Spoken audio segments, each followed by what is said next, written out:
Bonjour à tous et bienvenue sur des jeux en solo. Aujourd'hui, je vais vous présenter Deadlines.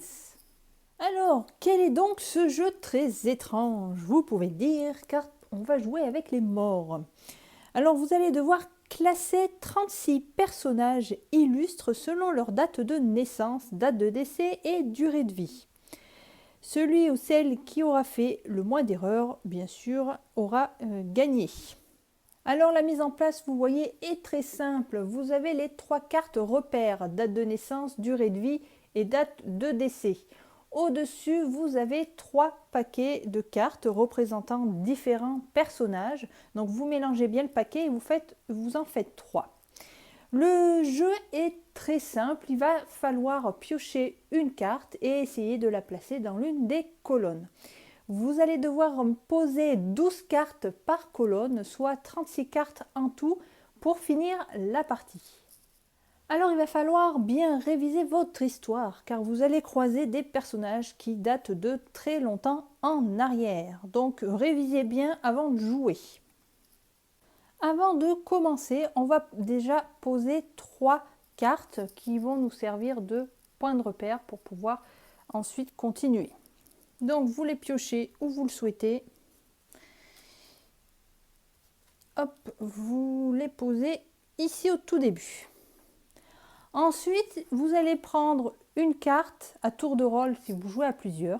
Sinon, quand vous jouez tout seul, voilà, à chaque fois vous prenez une carte.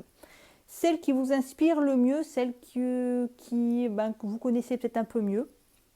Et vous allez essayer de la placer. Par exemple, là ça va être facile. Catherine de Médicis, hop, vous savez qu'elle sera avant tout le monde, parce que c'est des personnages plus récents, ceux qui sont déjà posés. Donc au début, c'est toujours plus facile quand il n'y a pas trop de cartes, parce que voilà, on a moins, c'est plus facile de mettre avant ou après. Sauf si c'est des personnages, voilà, comme ça, qui sont plus récents, donc ça se suit un petit peu. Mais là, Catherine de Médicis, là, pour le moment, c'est pas bien compliqué. Donc moi, je vais partir sur sa date de naissance et je sais qu'elle est née avant Bernard Loiseau. Donc hop, je vais la mettre ici. On vérifie. Effectivement, elle est née en 1519. Donc on laisse la carte ici. J'ai réussi.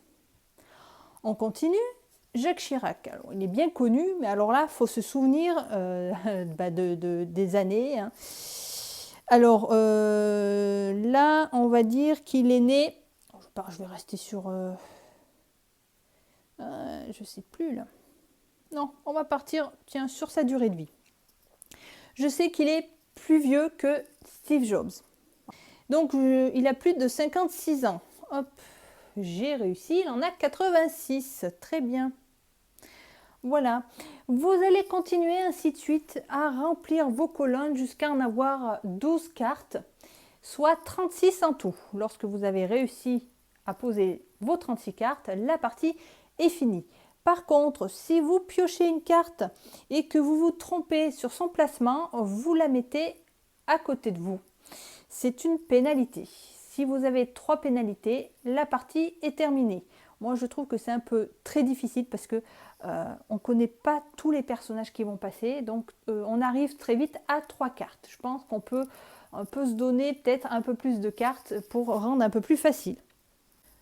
Ensuite, vous avez d'autres petites variantes. Alors, quand vous êtes tout seul, vous pouvez tout à fait choisir un paquet de cartes et jouer uniquement dans sa colonne. Ça veut dire que là, si vous piochez des cartes ici, vous allez les placer uniquement dans la naissance. Et pareil pour le reste.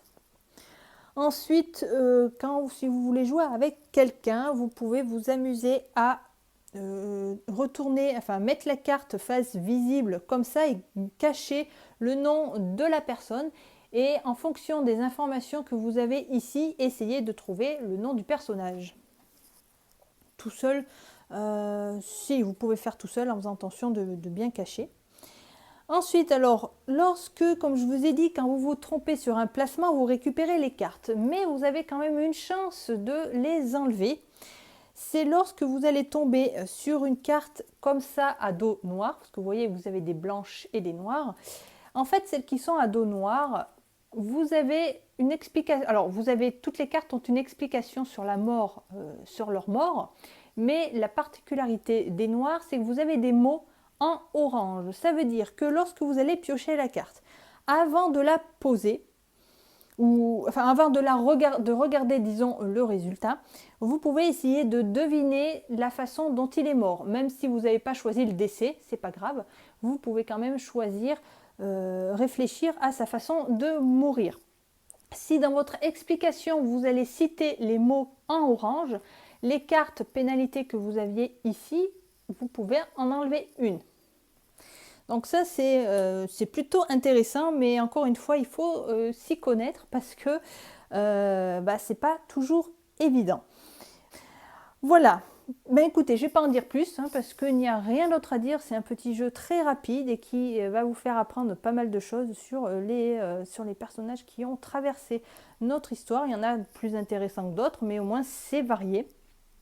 Et comme je vous ai dit, il y en a de l'histoire très ancienne, et comme Catherine de Médicis, même je crois qu'il y a encore plus vieux, et vous avez même jusqu'à Johnny Hallyday, déjà, il y a du Charles Aznavour, vous voyez, voilà. C'est vraiment très varié, et ça, voilà, ça permet d'apprendre pas mal de choses. Voilà, donc je vous remontre le nom de ce petit jeu vraiment sympathique, Deadlines. Voilà, faut pas avoir peur de la mort, parce que c'est vrai que les parties peuvent durer très longtemps.